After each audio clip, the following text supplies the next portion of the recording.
Everybody at Dundalk TV, we're glad you're joining us here in Annapolis. This is the final day of the legislature. They're in a rush to push stuff through. This year, it's hard to imagine. They put 3,700 bills through this grinder here. Normally they put 2,500, so they put 50% more bills through this system. They're basically flooding the zone. What can I say? The place is full of control freaks. They just can't wait to create laws to regulate your behavior and mine. I'm here about the red flag bill. You've probably heard about it. There are red flag bills in other states, but what this does is the liberals want to be able to get a law that violates civil rights. They want to be able to come to your house, take you away for a mental evaluation, go into your house, take firearms or other property like that from you, and then give you a hearing about it a week later. That's not how it works in America, folks. In America, if there's an issue or a conflict, you go to court about it, and that's settled there. Of course, you can be put in handcuffs and detained if you're committing a crime. But if you're under this red flag bill, you can be put in handcuffs and detained only because somebody thinks you don't look right, or you look unusual, or you look like you're on the edge, or you're depressed or something. I mean, these are all emotions we all have, and so it's really horrible.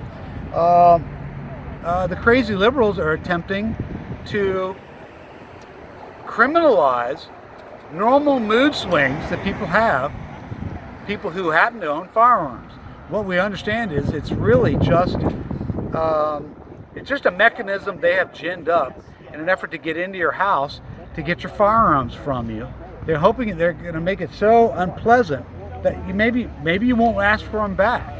Well, I don't know. In my world, I don't know anybody who would abandon their firearms, but they're trying to make it so terrible that they want to be able to put you in a mental institution for the weekend for 72 hours and grab your guns and basically make your life a living hell.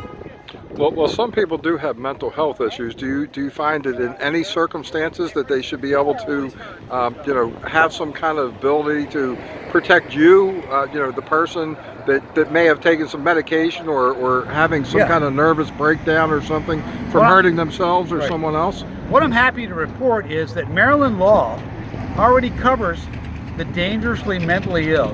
Most mentally ill people are not violent, and they're not a danger to themselves or others. There's a section of the regulations called Health General Title 10. That is a pathway, a procedure for you and I to contact the police or the courts, get a petition, to have somebody evaluated. But that pathway doesn't automatically take somebody's firearms away from them. They simply evaluate them and then they decide what they want to do.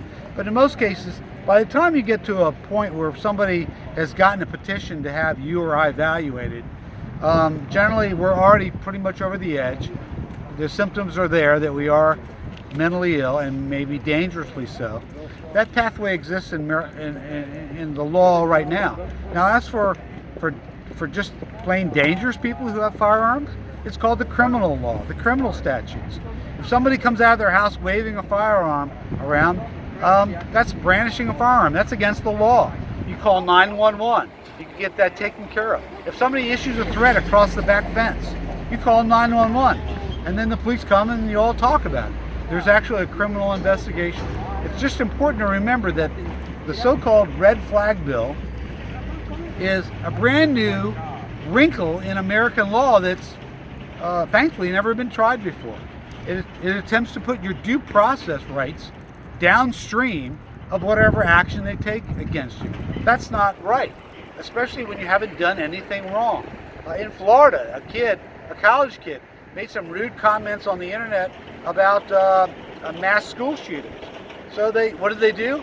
The police came, they put him in handcuffs, they took him away for 72 hours, basically kidnapped him with a petition that was full of inaccuracies.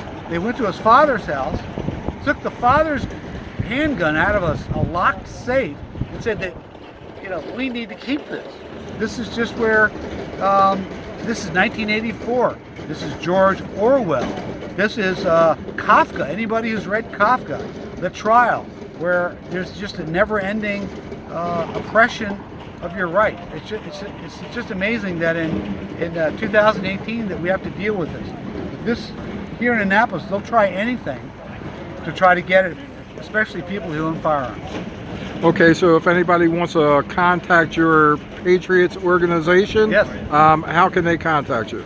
You can find us on Facebook at The Patriot Picket, or on the web at patriotpicket.com or patriotpicket.org. We like to tell everybody we don't protest. We demonstrate for things. We don't protest against things. We demonstrate on the red flag bill issue. We demonstrate for the civil rights that should be in Maryland law to protect us. It's not there, so we're here to talk about it. Hey, thanks for spending some time with us here on Dundalk TV. My name is Jeff Holbert with the Patriot Picket, and I look forward to seeing you real soon. Well, thank you for doing the interview, Jeff.